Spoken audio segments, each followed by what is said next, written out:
도련님들의 부탁에도 장수를 떠날 수 없었던 광숙의 상황이 너무나도 안타까웠죠. 그렇지만 독수리 오형제를 부탁해와 같은 제목을 가지고 있는 만큼 도련님들과 독수리 술도가를 지키기 위한 광숙이 될 것 같아 보이는데요. 이어진 예고 영상 속 광숙의 모습을 통해 예상과 같은 상황이 이어질 것 같은 부분들을 찾아볼 수 있었습니다. 예고 내용 중 다시 한동석과 마주하게 되는 광숙의 모습을 볼 수 있는데 해당 장면에서 등에 독수리 술도가가 적혀있는 외투를 입고 있는 광숙의 모습을 볼 수 있습니다. 또한 장수가 사망하고 난 이후 빗독촉을 위해 모여든 이들 앞에 범수와 광숙이 나란히 서서 막는 모습을 볼 수 있기도 했죠.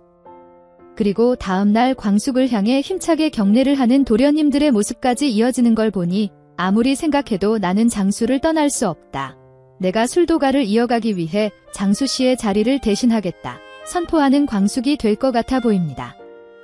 3화에 등장했던 도련님들의 모습을 생각해보면 당장 광숙의 결심을 막아설 것 같기도 하지만 그런 도련님들의 의견을 묵살시키기 위해 또 하나의 방법을 생각해낸 광숙 같아 보이는데요. 짧게 지나간 장면 중 입덧을 하는 듯 보이는 광숙이 등장하는 걸 보니 장수의 아이를 가졌다는 거짓말로 장수 곁을 지키려 하는 광숙인 것 같습니다. 임신이 사실일 수도 있고 거짓말일 수도 있지만 앞으로 이어질 동석과의 관계를 위해서라면 도련님들께 거짓말을 한 광숙의 전개가 이어지는 게 더욱 자연스럽겠죠. 결국에는 사실을 들키게 되겠지만 그만큼이나 형수 노릇을 하고 싶었던 독수리 술도가를 책임지고 싶었던 광숙의 마음에 결국에는 다들 감동받지 않을까 싶습니다. 아마도 그런 마음이 결국 형수님을 동석에게 보내줄 수 있게 되는 계기가 되어줄 것 같기도 하죠. 지금 당장은 장수 아니면 아무도 쳐다보지 않을 광숙 같아 보이지만 다음 화 이후 계속 동석을 마주하게 되면서 어떤 식의 상황들을 통해 동석에게 호감을 느끼게 될지 해당 부분도 꽤나 기대가 되는 부분입니다. 그리고 이어진 상황에서 광숙을 마주한 동석이 자신의 명함을 전달하는 장면을 볼 수 있었는데요.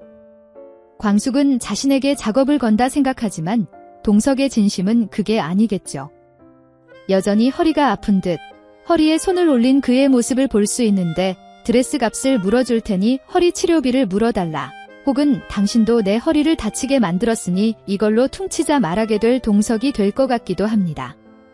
처음에는 무슨 헛소리냐 따져 물을 광숙이 될 것 같지만 이내 장례식에서 쓰러질 뻔한 상황을 기억해낼 광숙이 될 거기 때문에 광숙 역시 동석과 지독하게 엮였구나 생각하게 될 것 같아 보입니다.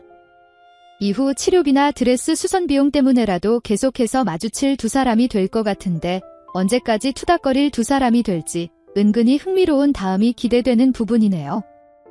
그리고 독수리 술도가를 차지하기 위해 만행을 펼치려는 독고탁의 모습도 볼 수 있었는데요. 그래도 과거 자신을 키워준 은혜도 모르고 까불다니 아마도 해당 드라마의 최고 빌런이 될 것 같아 보입니다. 그런데 그런 빌런의 아내가 은근히 흥미로운 태도를 보이고 있는데요. 독고탁의 아내 미애에게는 아직 드러나지 않은 비밀이 있는 것 같아 보이죠. 그리고 그 비밀이 독수리 오형제들과 관련되어 있는 것 같아 보이는데요. 독고탁의 만행으로 인해 어쩔 수 없이 자주 마주하게 될 형제들과 미애가 될 것 같고 예상보다는 빨리 그 비밀이 드러나며 더욱 흥미로운 전개로 이어지지 않을까 예상됩니다. 특히 막내 강수의 이름을 듣고 얼어버리는 미애의 모습을 볼 수 있었는데 때문에 강수와 관련된 가장 긴밀한 비밀을 갖고 있지 않을까? 혹여나 몰래 낳은 아들은 아닐까 싶기도 한데 만약 예상과 같은 상황이 이어진다면 정말 막장이 시작이 될 전개가 아닐까 싶네요. 다음 이어질 4화, 여러분들은 어떤 전개가 가장 기대되시나요? 과연 독수리 형제들에게는 또 광숙에게는 어떤 일들이 펼쳐지게 될까요? 그럼 다음 영상으로 찾아뵙겠습니다. 감사합니다.